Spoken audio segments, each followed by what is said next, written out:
I mean, this is really, really, really going to more than annoy, but destroy millions and millions of people's financial, economic, and life equilibriums. And the question is whether the Bank of England was slow coming off the mark, or whether indeed they should not have been raising interest rates at all, because we don't have consumer-driven inflation, Alex. We have, as you know, what's called cost-push inflation, where material prices and factors other than consumer spending. I mean, after all, people are cutting back, and millions of people are trying to decide between eating and heating.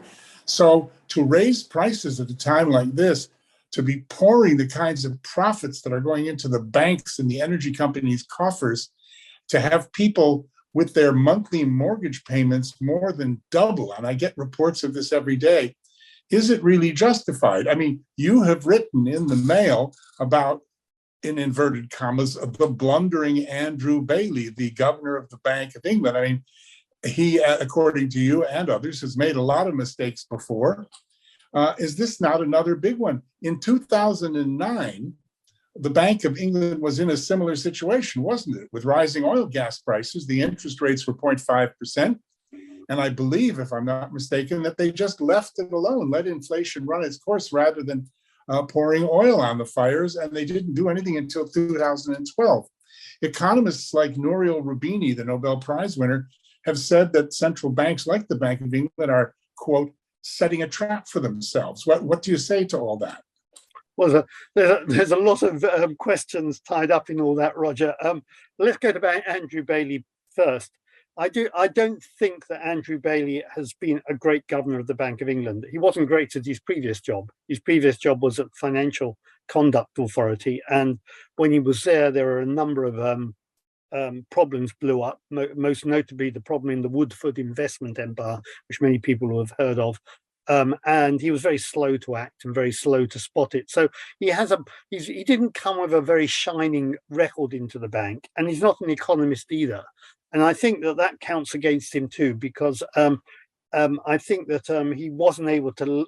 He didn't have. I don't think he had the intellectual wherewithal to lead on this particular subject. However, I will make some other points relating to what you've said as well. I think, yes, it is going to be an interest rate shock for many people, but I do think they're more protected. And I think I said that in my first answer. I think that the fixed rate does protect them for a time from higher interest rates. And that's something which we didn't have. I remember when I came back to the UK, I've been living in the United States and working there for many years, and came back to the United Kingdom in 1990. And I was paying 14%, 14%. Mortgage.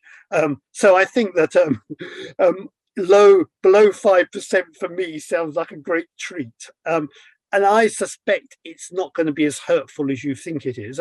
Some people will find it shocking if they've overborrowed, and I think but we've been through a situation where there've been much stricter rules about since the financial crisis, about what banks can do in terms of mortgages, in terms of multiples of salary, in terms of looking at people's whole income rather than just their mortgage outflows. And so I do think that the market is in a much better place when we've had higher interest rates than in the past to absorb it. But it will be a shock, and it's going to be hurtful. But if you look at it in macroeconomic terms, that's in terms of the whole economy.